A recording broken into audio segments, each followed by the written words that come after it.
buenos días, muchísimas gracias por acompañarnos en este que es su espacio Mujeres con Voz. Para mí es un gusto y un placer volver a encontrarnos en este espacio. Mi nombre es Mayra Brown Vargas. Le recuerdo la posibilidad que tiene de ver este y todos los programas que hemos realizado en el Facebook del INAMU. Le va a aparecer en pantalla la dirección para que usted nos siga. En el Facebook nos encuentran como @inamu.costarrica, en Instagram como @inamu_cr y en YouTube nos encuentran como INAMU Costa Rica. Son 3 redes sociales que se encuentran a su disposición con información muy importante para que usted utilice en su día a día. También le recuerdo la línea gratuita de consulta que funciona de lunes a viernes de 8 de la mañana a 4 de la tarde. La línea es 800 INAMU-CR, que es lo mismo que decir 846-26-827. Eso es para que usted pregunte sobre cualquier tema relacionado a los derechos humanos de las mujeres, a excepción del tema de violencia. Para ese, usted debe llamar de manera confidencial al 911 y allí solicita hablar con las funcionarias capacitadas de INAMU. Recuerde, en el 911 no se denuncia, pero sí va a recibir orientación y apoyo. Muy bien. Dada esa información tan importante, vamos a proceder con el tema de hoy. ¿De qué vamos a hablar hoy? Bueno, muy bien, vamos a hablar de crianza respetuosa centrada en los niños y en las niñas. Y precisamente en el marco del mes de la niñez, hoy vamos a conversar sobre un tema que nos compete a todas y a todos como sociedad, independientemente si usted tiene hijos o hijas. Vamos a conversar sobre los procesos de crianza en el hogar y cómo los modelos o ejemplos que ven los niños y las niñas en casa repercuten en la vida de adulta de estas personas de alguna manera. Para hablar sobre crianza respetuosa centrada en las niñas y en los niños y sobre cómo los roles que la sociedad impone en materia de cuidados a otras personas influyen en esta crianza, es que hoy tenemos un panel de lujo a 2 expertas en la materia. Ellas son la señora Katia Brenes Herrera, abogada del INAMU a cargo del tema de corresponsabilidad social de los cuidados. Katia, bienvenida. Muchísimas gracias, Mayra, por este espacio para hablar de un tema trascendental para nuestra institución y para la sociedad costarricense. Así es, así es. Y también nos acompaña la señora Marcela González Coto. Ella es psicóloga, antropóloga social y directora del programa de Niñez Ciudadana de la Fundación Pan y Amor. Muchísimas gracias. Desde Fundación Pan y Amor es un gusto compartir este espacio con ustedes. Muchísimas gracias a ambas. Y como siempre le decimos, si usted escuchó este tema y esta introducción le llamó la atención, por favor, invite a otras personas a que escuchen este programa porque realmente va a estar muy interesante y muy importante. Para arrancar vamos a iniciar con Marcela. Marcela, por favor, contanos o explicarnos qué es lo que se entiende por crianza respetuosa centrada en los niños y en las niñas. Claro, por supuesto. Bueno, es un estilo de cuidado y de educación sensible que está basado en el respeto, está basado en la escucha, la empatía, una presencia plena de las figuras responsables ante los niños y las niñas y un conocimiento de estas necesidades de las personas menores de edad y por supuesto de sus derechos. La gran meta de este tipo de crianza es la creación de vínculos afectivos seguros. Y en ese sentido invita siempre a una reflexión cotidiana de cómo me centro, reconozco y le doy voz a las necesidades, deseos, retos del desarrollo o particularidades, condiciones particulares del desarrollo que pueda tener el niño y la niña. ¿Y por qué decimos centrada en el niño y la niña? Para hacer un poco énfasis en este sentido, porque no queremos que la meta real de la crianza sea la obediencia. O si se quiere, el control del niño y la niña. Estamos criando bajo el principio que el niño y la niña es un ciudadano, una ciudadana en el ahora. En este sentido es una persona plena, claro, donde ninguna condición de violencia debe de ser una práctica de crianza, le hace castigo físico, trato humillante, sino realmente tengo un ser humano al frente con el que puedo co-construir, con el que puedo negociar, con el que puedo llegar a tomar decisiones. Y eso me invita, sin lugar a duda, a traer el diálogo, claro, a traer la reflexión, a traer la negociación. Marcela, para ampliarte esta pregunta, las personas que nos están escuchando en casa, seguro te escucharon y dijeron, suave, suave. Me estás poniendo a retar todo lo que siempre he escuchado Claro. de pronto, ¿verdad? Porque lo que vos estás diciendo de pronto es nuevo para muchas personas. Claro. Es una invitación a que este programa se cuestione muchas cosas. Realmente la crianza es un aprendizaje que hemos heredado de generación en generación.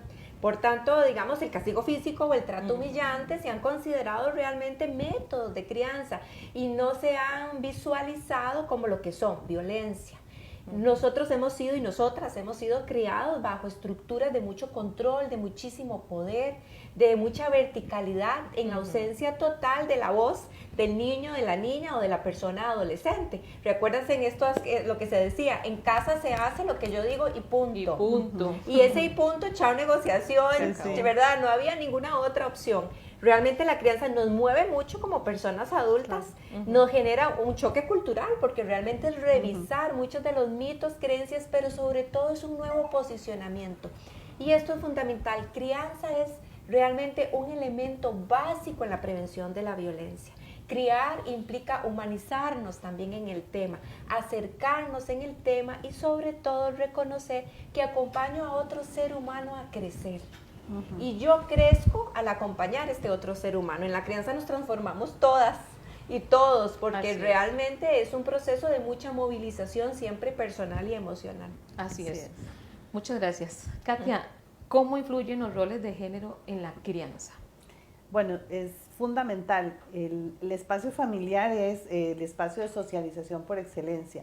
Y es ahí donde aprendemos, asimilamos y reproducimos esos roles asignados que históricamente pues nos han sido reproducidos, ¿verdad? Que hemos venido cargando históricamente, donde además ha habido una división, ¿verdad? De esos roles donde se les asigna un espacio a las mujeres y un espacio a los hombres.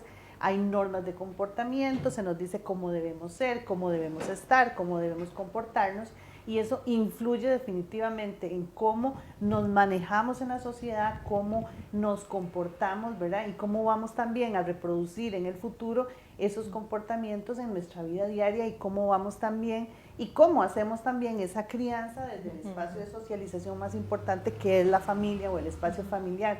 Por eso es que cuando los referentes, ¿verdad?, que son el padre, la madre o las figuras de autoridad que están en la familia, reproducen esos roles asignados, pues definitivamente no solamente contribuyen a perpetuar en la mayoría de los casos desigualdades, sino que también se amplían y se perpetúan esas brechas entre hombres y mujeres. Por eso es tan importante hacer un análisis de los roles que se manejan dentro de las familias, dentro de la sociedad y tratar de no reproducir esas desigualdades, porque lo que queremos es que estas personas que se están formando, como decía Marcela, en ese espacio de crianza respetuosa, de crianza positiva, sean personas en las que logremos construir una sociedad más igualitaria donde los roles nos asignen espacios respetuosos, espacios basados en los derechos humanos, que para nosotros es fundamental, porque estamos hablando de niñas y niños, pero estamos hablando de personas que tienen derechos, tienen deberes y estamos en una sociedad respetuosa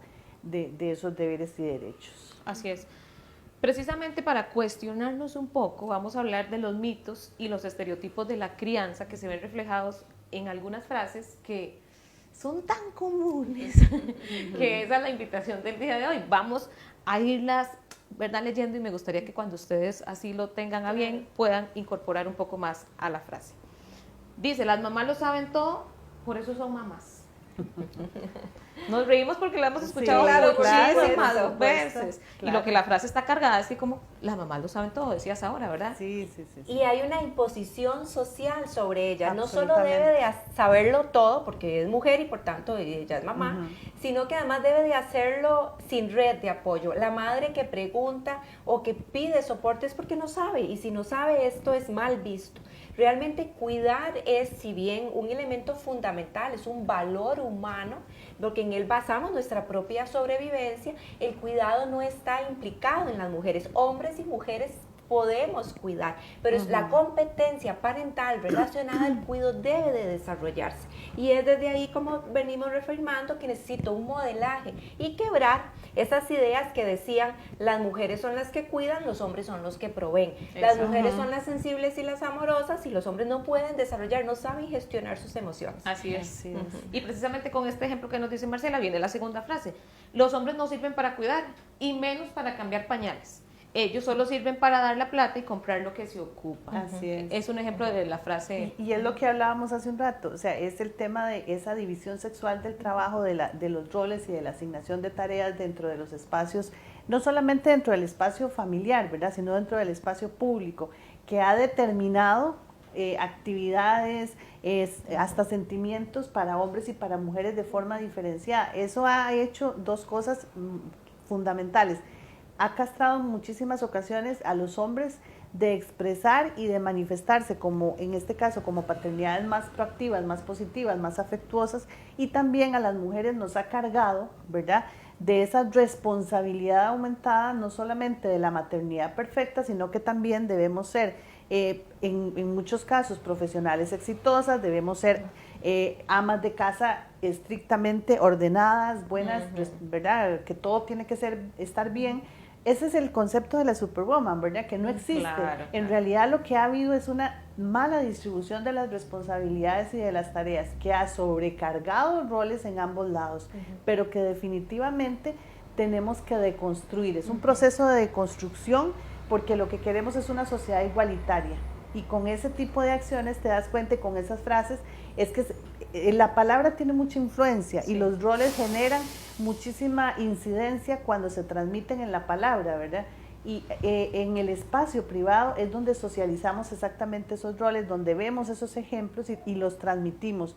Pero es muy importante de construir no solamente esos discursos, sino también las actividades diarias para generar cambios en la sociedad. Claro, por eso es tan importante y siempre nos gusta traer como esas frases, ¿verdad?, cotidianas, porque donde las leemos en efecto decimos, ¿será que yo también reproduzco esto? Yo también lo digo.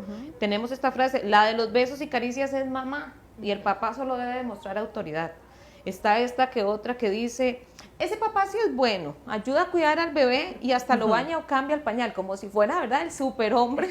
Como si fuera una ayuda voluntaria. Una ayuda, exacto. Cuando es una responsabilidad Cuando es una compartida. responsabilidad. Y algo que creo que es muy importante es pensemos en este niño y esta niña. Necesita múltiples figuras de referencia. Claro. Si bien la responsabilidad tutelar va a estar en primera mano, madre o padre, cuando están presentes, ¿verdad?, las figuras tutelares, garantes de estos derechos, los niños y las niñas requieren a lo largo de su vida establecer relaciones de respeto, de soporte afectivo y de cuidado desde hombres y mujeres. Y de ahí vamos modelando del trabajo de autorregulación de las emociones y el permiso a experimentar, a sentir y reproducir múltiples emociones, pero sobre todo tener con quién conversar. Tener la claridad de que voy a recibir un abrazo de una figura masculina y de una figura femenina.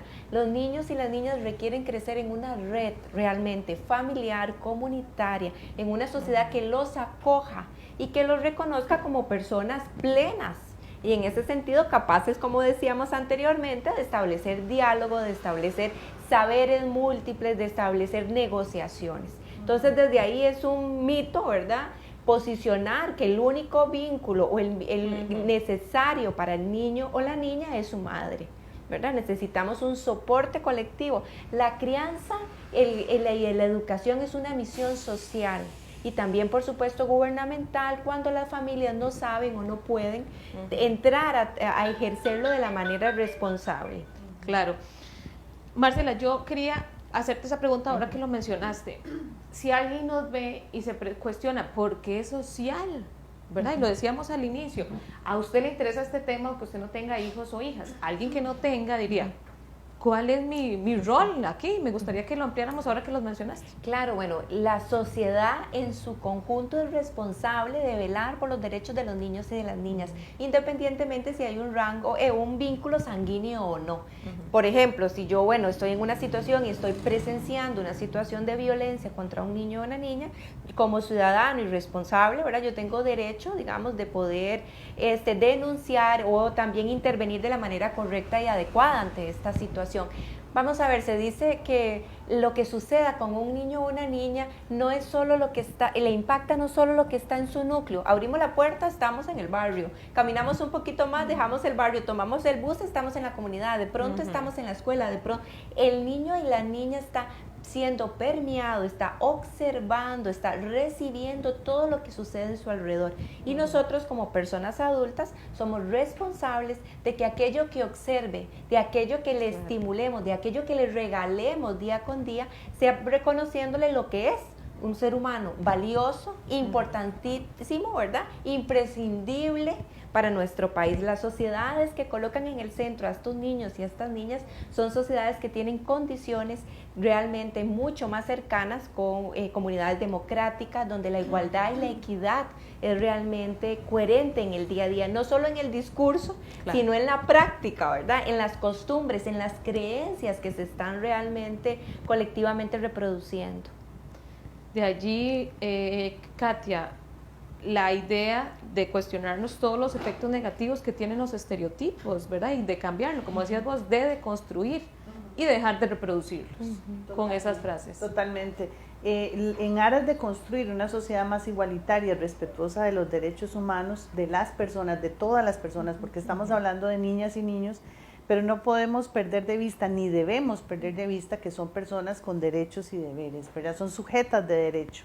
Y así está estatuido en diferentes normas a nivel nacional y también en diferentes instrumentos a nivel internacional. Entonces, en respeto a eso debemos obedecer a ese reconocimiento de que son personas sujetas de derecho, pero además en aras de construir esa sociedad igualitaria, de construir esos roles y esos estereotipos, nos va a permitir cerrar esas brechas de desigualdad entre hombres y mujeres y definitivamente de construir esa idea de esa división sexual del trabajo que nos asigna espacios a las mujeres y a los hombres diferenciados y que no permite el desarrollo de ambos en diferentes áreas. Por ejemplo, me parece que es muy importante de construir esa idea del padre proveedor, del padre autoritario, del padre que ejerce la disciplina y de la mamá cuidadora, ¿verdad? La mamá que además que la mujer siempre es buena para cuidar, la mujer siempre está asignada al espacio privado, la mujer tiene mayor facilidad para temas más sociales, ¿verdad? Claro. Y es ahí una lucha constante con las niñas y los niños, porque repito, ellos están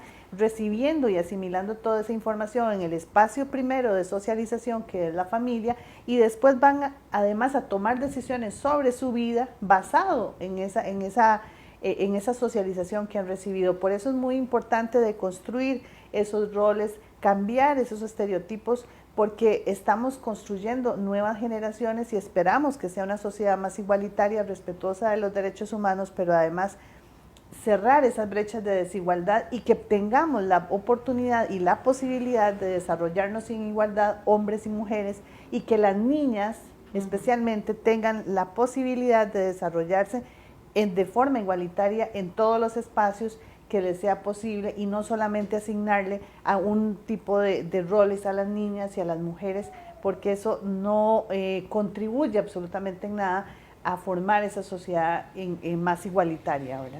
Así es, me gustaría entrar con este otro tema, digámoslo así. Se ha sostenido que en muchos casos las personas menores tienden en su vida adulta a reproducir modelos y ambientes vividos en su niñez. ¿Cómo considera usted, Marcela, que afectan los ambientes violentos y cómo se puede construir modelos positivos con igualdad y respeto de cara a la vida adulta? Claro, sin lugar a duda, la crianza, el hito de verdad del cuidado hacia una persona mayor puede inaugurarle la violencia en su vida, ¿verdad? Claro. Con el castigo físico, en el trato humillante, o puede inaugurarle una ciudadanía plena, donde es reconocido, donde es respetado y por supuesto amado. No hay un punto, ¿verdad?, blanco ni negro, podemos tener combinaciones, múltiples colores, pero sí es importante reconocer que los niños y las niñas en nuestro país son violentados, porque el castigo físico, la última encuesta del 2019 que tenemos sobre patrones de crianza indica que el 49% de las niñas y los niños han recibido situaciones de violencia asociadas a la crianza. Realmente está muy, ¿verdad?, impregnado culturalmente y se sigue validando como una práctica que es necesaria y irreemplazable, el castigo físico y el trato humillante. Si un niño o una niña crece en un patrón donde hay miedo, donde tenemos la típica faja pegada en la pared, Claro, donde claro. está la amenaza, donde está el ojo que te tuercen o el pellizco que viene, es un niño y una niña que sabe que no tiene posibilidad de expresarse. Por ende, va a tener menos recursos emocionales para gestionar sus propias emociones. Cuando se enfrente a la escogencia, por ejemplo, de la adolescencia de una pareja, en el caso, por ejemplo, de una mujer, tendrá tal vez menos posibilidades de poner límites, hasta de discernir la violencia, porque si la ha recibido de sus figuras mediatas, que se supone que son las que le deben de proteger más, padre o madre, ha recibido Claro. humillación, castigo físico, hasta abuso físico, otros tipos de abusos, ¿cómo va a definir ella, cómo va a identificar esas violencias? ¿Y con qué voz va a decir no si en su casa le dijeron, usted aquí no opine porque el que mando o la que mando soy yo? Entonces tenemos que reconocer que el cuidado, por supuesto, garantiza sobrevivencia, protección, pero hay un derecho fundamental en la crianza y es la participación.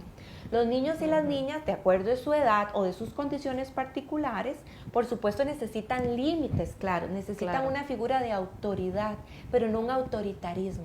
El autoritarismo lo que hace es colocar al niño y la niña en una posición de objeto, es mío, yo hago con él lo que quiero, yo lo educo como yo quiero, yo estoy perfecta o perfecta, vean que me educaron igual, Sí, ¿verdad? Porque sí. son situaciones que duelen, son recuerdos complejos. Sí. Y nosotros también para protegernos nos ponemos, digo yo, algunas curitas para andar por la vida y Claro. negamos ciertas cosas asumiendo que nada pasó. Cuando los índices de depresión, ansiedad, drogadicción, adicciones en general son altos, pero son formas que encontramos también para lidiar con situaciones dolorosas que hemos tenido también asociadas a la crianza. Entonces un poco es el poder que tiene una crianza respetuosa desde la prevención primaria de la violencia. Y volviendo a la pregunta del modelaje, Sí. y la posibilidad que tenemos de romper estos círculos de violencia, ¿sí se puede? Sí se puede, sí se puede. Y lo dice la experta. Y con eso, ¿verdad? Mira, Marcela, yo no quiero ponerte un aprieto, porque usted es la que sabe, ¿verdad? Pero aquí yo tengo una pregunta, ¿verdad? Y yo me imagino que mucha gente que nos está escuchando debe decir, sí, lo que decís tenés razón, pero ¿qué consejos, qué recursos para una persona encargada de un niño o de una niña de cómo actuar? Claro. Cuando estamos enfrente a una situación Un reto. catalogada, un berrinche, Exacto. catalogada, ¿verdad?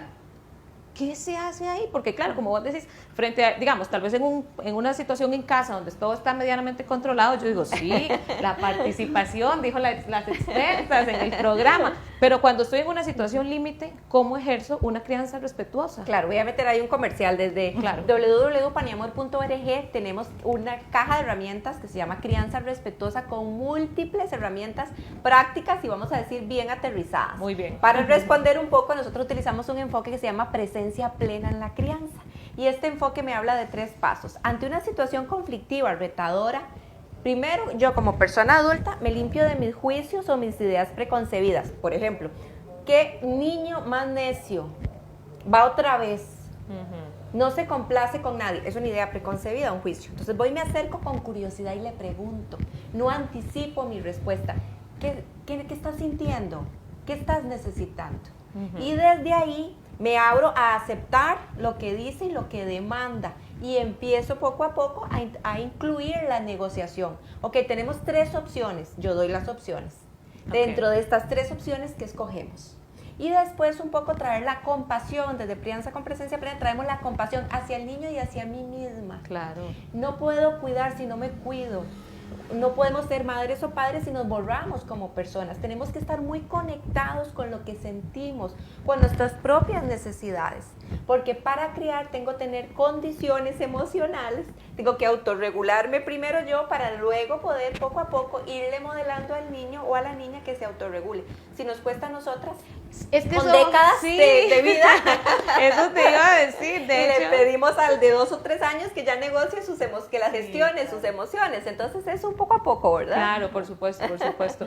Incluso un día de estos estuve frente a un berrinche, ¿verdad? Yo veía a la niña y yo decía, yo soy esa niña en ocasiones, ¿verdad? O sea, Claro. la respuesta del berrinche, ¿verdad? Es una cosa que hay que ir poco a poco. Katia, ¿cuál es la respuesta o la responsabilidad, mejor dicho, del Estado frente al cuidado?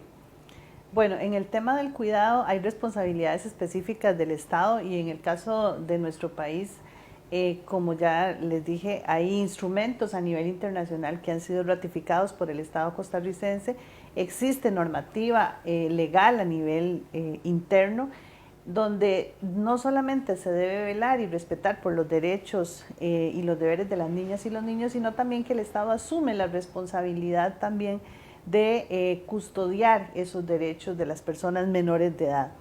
Y esto es muy importante. En el tema del cuidado hay que diferenciar también a qué llamamos cuidado, ¿verdad? A qué llamamos el cuido, ¿verdad? Porque es diferente la guardia y custodia que ejercen padres y madres, ¿verdad? Ese cuidado que se ejerce desde el espacio de la paternidad o de la maternidad con obligaciones y especificidades legales a las responsabilidades que asume el Estado. Y también en el tema del cuidado debemos integrar ese concepto de cuidado donde se da un apoyo, donde se gestiona un apoyo, una relación de dependencia, y en este caso con las dependencias que puedan significar para las personas menores de edad, y donde el Estado puede apoyar a las familias y desde diferentes instancias. En este caso, a nivel institucional, pues hay organizaciones, hay instituciones que tienen las atinencias, ¿verdad?, legales para atender a las personas menores de edad, pero también en el tema de cuidado existen, ¿verdad?, las alternativas para apoyar a las familias en los espacios de cuidado, en ese apoyo en el cuidado de las familias que implica apoyar en esas actividades cotidianas para el sostenimiento de la vida de esa persona menor de edad. Katia, entonces podríamos recapitular que, ¿verdad?, el tema de cuidado no involucra solo, ¿verdad?, mamá, papá, al Estado, sino también sociedad civil, empresas. Exactamente. Es compartido. Estamos hablando ya de corresponsabilidad social de los cuidados. Entonces, hay que hacer esa anotación, ¿verdad? Claro. De que el cuidado logramos sacarlo perdón, del espacio familiar y lo convertimos en un tema de la sociedad costarricense, en un tema de la sociedad en general. Entonces, al sacarlo del espacio familiar, los diferentes actores de la sociedad asumen compromisos y asumen un rol en ese cuidado, porque estamos hablando de una población meta o diferentes poblaciones metas que tienen diferentes requerimientos dadas sus grados de dependencia, ¿verdad? Y la dependencia no es solamente cuando existe algún tipo de minusvalía, etcétera, sino también diferentes apoyos de acuerdo a las condiciones de esas personas. Entonces, lo sacamos del espacio familiar, lo sacamos del espacio privado y lo posesionamos como un tema del Estado, como un tema de la agenda pública. Y es más, lo posesionamos como un tema de la economía nacional. Por eso hablamos de la economía del cuidado. ¿Qué pasa con el cuidado? Las tareas de cuidado y las tareas del trabajo no remunerado del hogar, ese sostenimiento ha permitido definitivamente que la sociedad crezca, que la sociedad pueda manejarse en el día a día. Para que nosotras tres estemos aquí sentadas, hay alguien que está ejerciendo las labores de cuidado y alguien que está ejerciendo las labores del trabajo no remunerado del hogar. O tuvimos que hacer arreglos, ¿verdad? En los hogares siempre hay arreglos para solventar este tipo de actividades. Entonces, cuando lo sacamos, ¿verdad?, de ese espacio, involucramos a la sociedad y decimos, bueno, aquí tenemos que contribuir porque el sostenimiento de la sociedad tiene que continuar. Claro. Pero cuando las mujeres, que son las que hemos asumido históricamente el tema del cuidado, y nos incorporamos al mundo laboral remunerado o nos incorporamos a la actividad pública, pues vienen las cadenas de valor porque hay que solucionar. Hay que distribuir más equitativo. Entonces vienen las alternativas de cuidado. En Costa Rica tenemos la Red Nacional de Cuidado, tenemos una serie de instancias que colaboran y atienden el tema del cuidado, pero hay algo que a mí me parece muy importante y son las diferentes acciones en el tema de corresponsabilidad que a nivel de normativa se han implementado en Costa Rica, como las últimas reformas normativas que permiten a los hombres gozar de licencias de paternidad. Estas son acciones afirmativas que nos permiten incorporar el concepto de corresponsabilidad de los cuidados, no solamente en la normativa, sino también en la actividad cotidiana de las personas, en el ejercicio del trabajo remunerado, y también hay algo que es muy importante, que es reconocer el cuidado como un trabajo, ¿verdad?, que es necesario para el sostenimiento de la vida de las familias y de la vida de la sociedad en general, y que además debe ser reconocido por la economía de los países, porque es un aporte Claro. se da.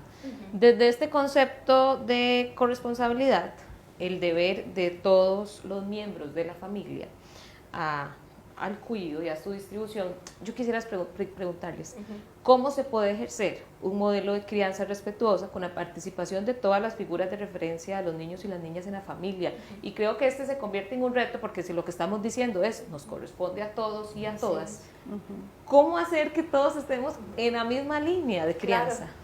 Y es que es fundamental porque modelamos con el lenguaje no verbal, modelamos con el poder que es asombroso de las palabras y por supuesto de nuestros actos, y sobre todo el ser coherentes entre lo que digo, lo que pido y lo que yo hago. Indudablemente somos seres imperfectos, hay momentos complejos, hay momentos en que uno tiene que analizar, decirle al niño, perdón, no hice lo que te estoy pidiendo, mamá alzó la voz, y en casa acordamos que no hay gritos, ¿verdad? Pero algo que es fundamental desde crianza respetuosa es que trabajamos los valores y los hacemos compartidos, pero los visibilizamos. ¿Cuáles son los valores que en esta familia se van a sostener? Bueno, compartir labores domésticas, cada quien sabe cuál es su responsabilidad según su momento de desarrollo, condiciones particulares. Tenemos claro qué significa respetar, y se lo traducimos a un niño de 2 años, 6 años, a un adolescente. ¿Qué significa escucharnos? ¿Qué pasa cuando cenamos? ¿Verdad? Son cosas muy prácticas, pero tenemos que verbalizarlas en el día a día, en nuestras, digamos, en tratar de solventar los retos cotidianos. Son cosas que damos por sentadas o las vamos manejando de manera muy tácita. Hay que conversarlas. Definimos valores, definimos acuerdos y consecuencias cuando alguien se lo salta. Así es. Se trata también de una construcción colectiva. Así es, donde los niños están incluidos, los niños y las niñas participan, y sobre todo que son excelentes observadores. Claro. Muy, entonces van a estar observando mucho si lo que estamos diciendo y proponiendo tiene coherencia en nuestro accionar. Así es. Claro, Reproducen todos sí. esos posicionamientos. Y hay algo que es importante, cuando hablamos de cuidados y corresponsabilidad de los cuidados, la gente pensará, y tal vez nos escuchan y dicen, bueno, eso es como, lo siento muy ajeno a mi vida familiar, a mi vida, a la vida cotidiana, pero es absolutamente cercano, porque es lo que vivimos todos los días y es el día a día, porque esa distribución de las tareas no es solamente para cerrar esas brechas a nivel de la sociedad como tal, sino también dentro de las familias. Claro. Los roles de desigualdad empiezan a reproducirse dentro del seno familiar, porque es el espacio de socialización por excelencia y donde los aprendemos y asimilamos.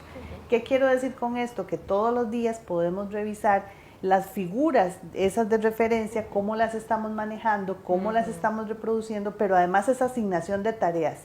No es solamente que mamá tiene que hacer las labores del hogar, no es solamente que mamá tiene que ir a las reuniones de la escuela y del colegio, tienen que haber responsabilidades compartidas, porque no es que me están ayudando a hacer las cosas. Así es. En una casa, si comemos todos, me parece que todos podemos contribuir a la elaboración de los alimentos, a la limpieza de la casa, etcétera, etcétera. Así es. A la corrección de ciertas actividades también todos debemos contribuir. Cuando hay personas que requieren algún grado de apoyo porque tienen alguna dependencia, también es una responsabilidad distribuir esas tareas y cómo vamos a resolver esa situación particular. Debemos definitivamente revisar cuáles son esas figuras de autoridad, cómo estamos visualizando a la madre, al padre, a las niñas y los niños, que también tienen derechos, lo hemos repetido muchas veces, pero también tienen deberes. Claro. Porque esos límites que hablábamos, esa deconstrucción tiene que darse desde ese primer paso, ¿verdad? Definitivamente. Quería como rescatar un poco lo que conversábamos, en que la crianza no es un tema solamente privado, porque si trascendemos el concepto de niño objeto, posesión mía, a sujeto, la crianza es un tema social y gubernamental. Desde Fundación Pan y Amor, el tema de alianza público-privada ha sido clave. Con Sensinay tenemos 9 años de sostener un programa que se llama Somos Familia, que es un programa para formar competencias parentales exactamente en crianza respetuosa centrada en los niños y las niñas. Y fue gracias a una alianza público-privada, Alianza Empresarial para el Desarrollo, Procter & Gamble, Ministerio de Salud, Dirección Nacional Sensinay y Sociedad Civil con Fundación Pan y Amor. Esto es lo que marca la diferencia y hace un salto realmente cualitativo, y también que las empresas reconozcan que el tema de cuidado es un tema interno. Así es. O sea, las mujeres que vamos a ir, los hombres que vamos a ir, tenemos una familia, ¿verdad? Tenemos retos, y eso debe ser un tema posicionado en la mesa. trabajar el tema de crianza con las personas, nuestros colaboradores y nuestras colaboradoras, es un cambio ya en la mentalidad y en darle la corresponsabilidad realmente social a lo que significa el cuido. Así es, que un montón de cosas. Yo no sé si las personas que nos están viendo, ¿verdad?, se sienten como igual que yo. Realmente es una información muy importante. Las expertas básicamente nos fueron, ¿verdad?, cerrando un poco en lo que me toca en mi metro cuadrado, ¿verdad?, como persona ciudadana, y eso es también lo que buscamos ofrecer en este espacio para ustedes. Lo dijo ahora Marcela y va a aparecer en pantalla nuevamente el sitio web con recursos de apoyo para padres y madres. Está en la página web de Paniamor. Así es. La gente ingresa ahí, Marcela. Buscan caja de herramientas y tienen una específica que se llama Crianza Respetuosa, con 5 bloques de cajas donde van a tener herramientas desde conversación empática, crianza respetuosa, presencia plena. Muy bien. Y esas cosas, si nos encanta, que las compartan. Así es. ¿Verdad? Para todas las personas, ¿verdad? No importa si son mamás, si son papás hace mucho tiempo, si recién van a ser, si están embarazados. Tías, tíos, abuelitos, abuelitas, madrinas, padrinos. Está literalmente para todos y para todas. Me gustaría que fuéramos dando el mensaje de cierre de ustedes. Si gusta, empezamos con Marcela. En la crianza, los niños y las niñas están en el centro, pero hay un reto fundamental. La persona que cuida debe dedicarse tiempo a sí misma. No podemos obviar que el cuidado es complejo, es demandante y requerimos autocuidarnos y reconocer también nuestras necesidades para poder ahora sí reconocer las necesidades de los niños y de las niñas.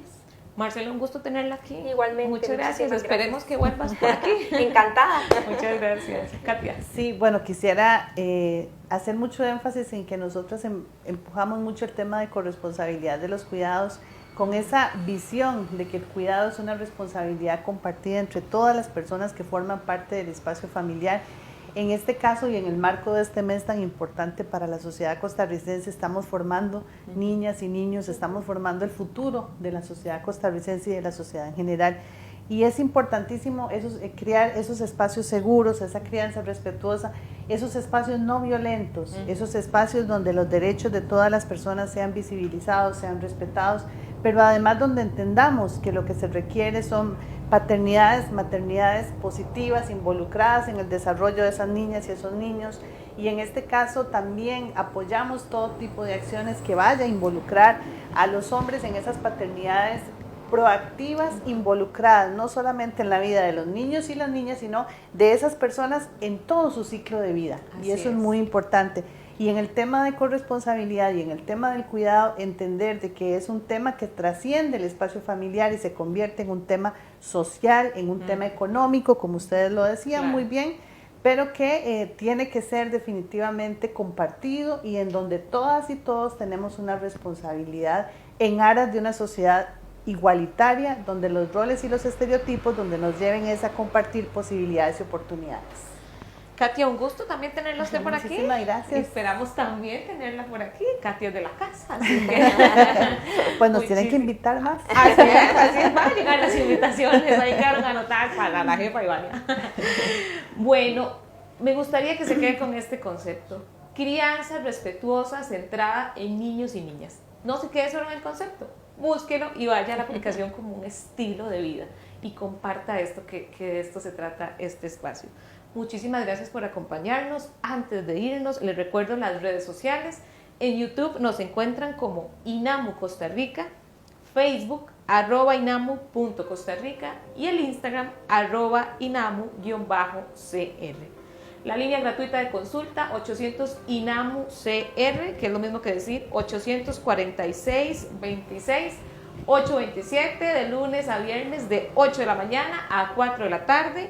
Y si es un tema de violencia, por favor refiérase al 911, totalmente gratis, 24 horas, 7 días de la semana a su disposición. Muchísimas gracias, nos encontramos muy pronto.